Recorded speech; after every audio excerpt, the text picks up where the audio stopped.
Special देख रहे हैं आप। मैं हूं शुभे मिश्रा आपके साथ। चलिए करते हैं खबरों की शुरुआत। राम के नाम पर एक बार फिर से सियासी संग्राम छिड़ गया है।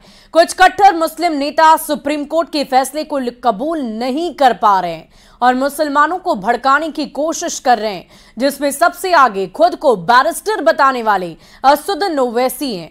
ओवैसी ने कहा, हमने अपनी मस्जिद खो दी है, देखिए वहां अब क्या हो रहा है। उन्होंने ये भी कहा, नौजवानों क्या आपको दर्द नहीं हो रहा। साथ ही ये भी कहा, मस्जिदों को लेकर साजिश रची जा रही है, अब मुसलमानों को सतर्क रहना होगा। साथ ही ओवैसी ने कई और भड़काऊ बातें कही है। आपको वो रिपोर्ट दिखाते हैं।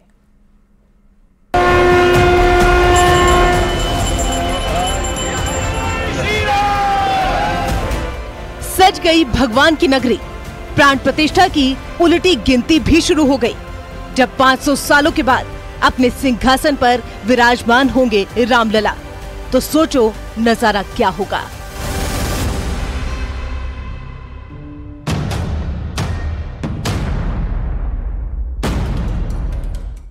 लेकिन उससे पहले शुरू हो गई है बयानबाजी, भड़काऊ बोल और उठने लगी मस्जिदों की आवाज।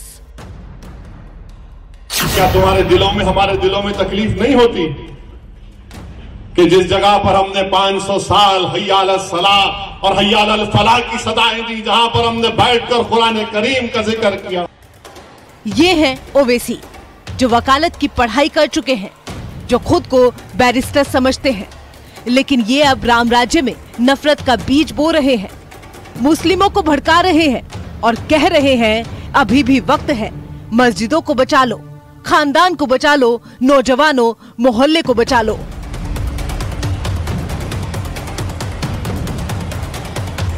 हमारी मस्जिद हमने खो दी और वहां पर क्या किया जा रहा है आप देख रहे हैं।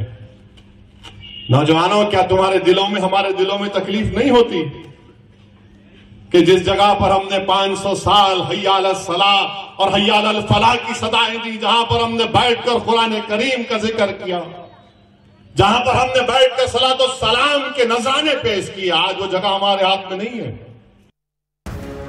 इसमें ना कोई शक है और ना ही कोई शंका, क्योंकि जहां प्रभु राम भव्य मंदिर में विराजमान होने वाले हैं, उस राम जन्मभूमि पर फैसला किसी राजनीतिक पार्टी, किसी सरकार ने नहीं, बल्कि न्याय के मंदिर ने सुनाया था।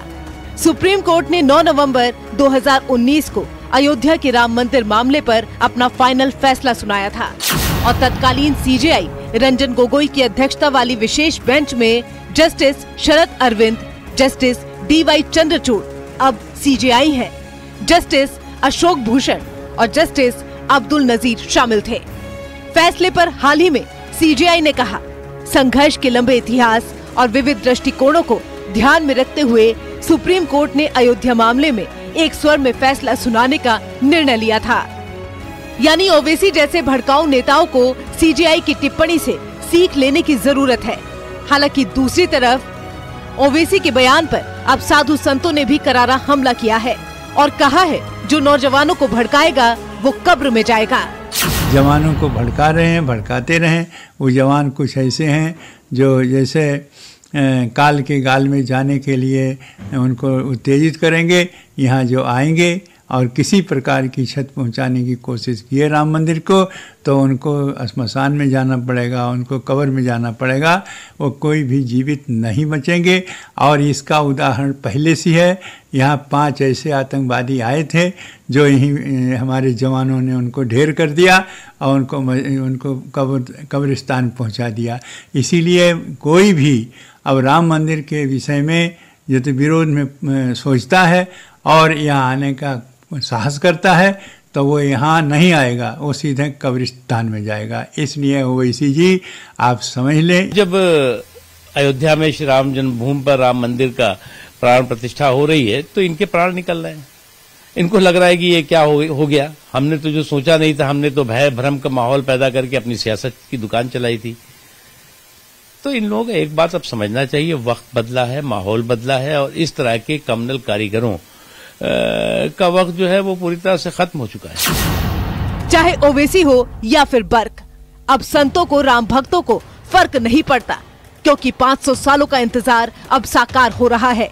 यहाँ तक कि सीजेआई ने भी साफ कर दिया है कि राम मंदिर पर फैसला सर्वसम्मति से आया है, तो फिर राम के नाम पर विवाद के लिए कोई जगह नहीं बचती। Bureau report, news 18।